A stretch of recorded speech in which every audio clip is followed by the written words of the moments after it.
big hello and welcome. We're here at Avalon Raceway in front of the museum here with Ian Johnson. And Ian, this is a spot just behind turn 1 and 2 where normally we're open on major events here at Avalon Raceway. And there's so much history behind us, which we're going to go for a little bit of a visit. But it's been going for a while. You've been working up and building all of the history in there. It excites you, doesn't it, this stuff? Oh, look, it does. The name was actually registered back in about 2000, but the last 5 years we've spent a lot of time gathering memorabilia, putting it on display so people can enjoy the history of Speedway in Australia. And we're talking about donations from other speedways that have possibly closed down, for different drivers that have had some suits that we'll see in there as well. That's got to be exciting to build that relationship and for you to display it. Absolutely, absolutely. The suits we have in there were actually given to us by Dave Dixon when he shut down the Victoria 3 sprint car team. So, he's been a great support. Now, just before we do go in, you can go in simply with a gold coin donation. That's right, isn't it? Absolutely, yes. That's all we ask for. We're funded by donations, and at the other area where we gain money from is the swap meet at Avalon, where we make about 200 to 300 bacon and egg toasted sandwiches every year. I'm sure everybody enjoys those. Of course, this is the Australian Speedway Museum and Hall of Fame right here at Avalon Raceway. Let's go for a sneak peek inside. So we're just in the entrance here as well. There's some merchandise going on behind us, some stubby holders, T-shirts, hats as well, which obviously support the whole efforts that we've got going on here. But there's a couple of helmets, there's a couple of trophies going on. What about this one? Gary Drew helmet. That's got to have a little bit of a relationship here, of course. Well, yes, Gary used to race super sedans, and of course he's part of the Drew family who set up the Speedway. Speedway was actually set up in 1975 by Norm and Doug Drew when Torquay Speedway closed, so it's been going for a while. And it started with bikes, didn't it? And then kind of moved into sedans, and now what we see today in 2024, which has a mixture of classes. Correct, and in fact we've even got one of Doug Drew's old hot rods in the museum at the present time.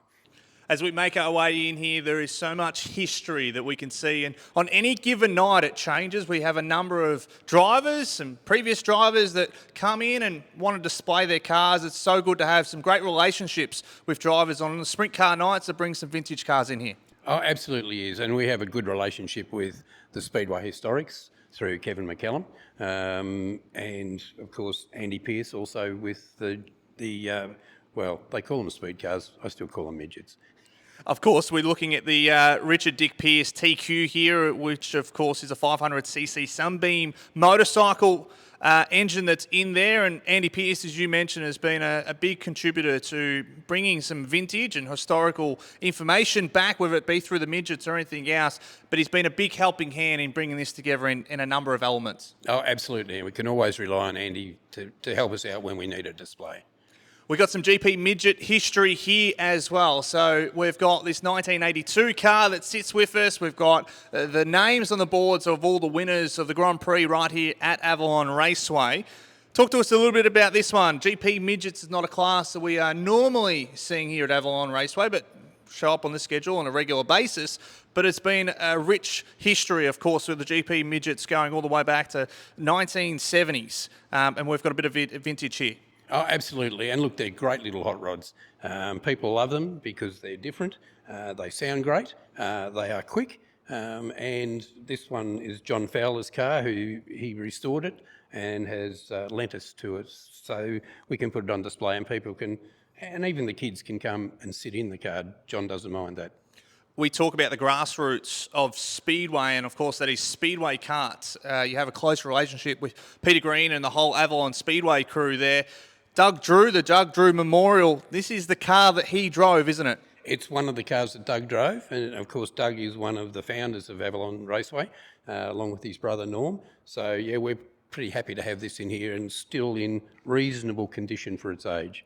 It's got character, I'll say that. We don't have to be pristine and perfect in terms of the colour and everything we display, but the character, that just builds to the story, doesn't it? Oh, absolutely does. It absolutely does. And that's why we like to have varying sorts of vehicles on display as often as we can.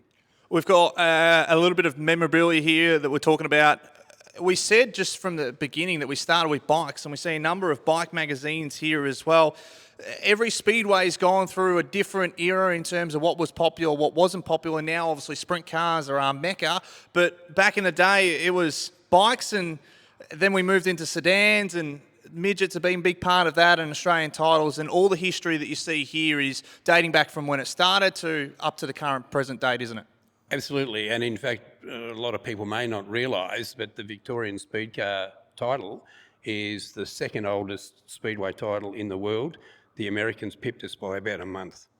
Yeah, right. And you can see up here as well, this is the Victorian Speed Car Champions. So each year, obviously, we crown a champion and their name gets to be put up here. We've held a number of Australian titles here as well for speed cars and V8 dirt modifieds, and we've had a whole lot of signatures. It's just a cool thing, and we've obviously got some names that everybody recognises in this museum. Oh, absolutely. And I mean, one that springs immediately to mind is Carson Macedo, who was out here recently and just tore it up in sprint cars down at Warrnambool and everywhere else he raced. Didn't win the classic, but he was there. He certainly was. As we continue on here, this is the Australian Speedway Hall of Fame and Museum, and we spoke about some suits a little bit earlier on, and just behind us we've got three beautifully presented suits there from the Dixon Motorsport team. Talk to us how they came about. Yes, David approached us when he was shutting down the Victoria 3 team and asked us if we wanted these in the museum to put on display, and we were quite happy to take them. We know they cost him a small fortune to get framed and whatever, but they're there for people to look at, and even with the Swindell suit there as well. So, yeah, no, it's good stuff. And it's great to see that obviously we've got Swindell and Sean Dobson and Ian Loudon there as well, but that team is continuing on with Caden Brown in the car. So it's so good to see not only the history, but that team continue on in today's date. Oh, absolutely. And look, as I say, David's been a really great supporter of the museum as well. So, yeah, we were happy to take them on. So good to see, as we spoke about, that Speedway karts are the grassroots of Speedway. We have a number of competitors that come from either junior quarter midgets or Speedway karts that contend in any number of classes here at Avalon Raceway. We talked about the Doug Drew Memorial that is being held each and every year right here at Avalon Raceway. But there's so many drivers that have come through, so much history that just started from these karts, isn't there? Oh, absolutely. And it's probably not only Speedway, but you have a look at Formula One. A lot of those people started in go-karts. So, no, we're happy to have them, and they're a great supporter. They provide a lot of funding to the museum and the Hall of Fame, so we're extremely grateful for that as well. We'll keep moving on here inside the museum.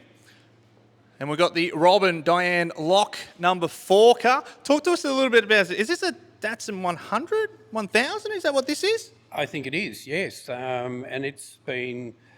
People love to leave their cars here because they know they're safe. They love people looking at them because it's part of the history. So, yeah, no, it's in great shape as well. And one thing that you do as well is with a little bit of a story and information, there's normally a board that's been put up there with the date, who owns it, what engine's in there. So if you are coming in and you're a first timer or you're not too sure of it, the information's there, which is fantastic. But that takes a lot to get out of not only the current owner, but also researching where it may have won in terms of feature races and who may have drove it. Oh, absolutely, yeah, and that's part of what we do. I mean, what we've got on display here is a lot of the memorabilia we've been given, but we've got boxes and boxes of memorabilia that we just currently haven't got the space for, so we keep adding to the display cabinets and putting that sort of stuff in there. I mean, behind us we've got a display cabinet with T-shirts in it that were Bill Meyer, and if you look at the history of Bill Meyer, Bill was a photographer and he was really responsible for producing Speedway memorabilia like T-shirts and stickers way back in the beginning, both here and in the USA.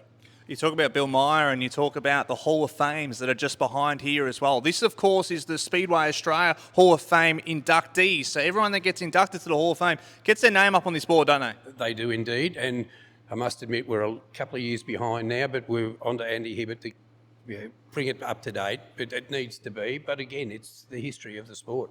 Yeah, and you talk about certain classes here that have that connection with Avalon Raceway, but also this is very important for the whole scale of Speedway across Australia. And we're not just talking about drivers, we're talking about photographers, people that are in merchandise, officials, and everything like that are able to be nominated to be accepted here on this board and honoured for their work in Speedway.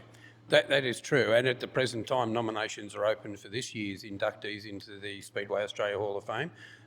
So anyone who thinks that someone should be on that list, now's the time to start nominating. Of course, they're open each and every year for the Hall of Fames there. And we work our way here to the end section. We've got a sprint car that we're probably so used to seeing out there. This is part of the SRA, and Eureka has been on board for 20 odd years, and this is what people these days come and watch, but this is the history that's followed, and the history in 10, 15, 20 years we'll be looking at the next set of sprint cars and midgets and speed cars coming in here. But it's fantastic to see where we started and where we kind of end up now. Oh, look, absolutely. And if people look at this sprint car and have a look at the seating arrangement in it compared to what current sprint cars are like, yeah, that's kindergarten stuff in comparison.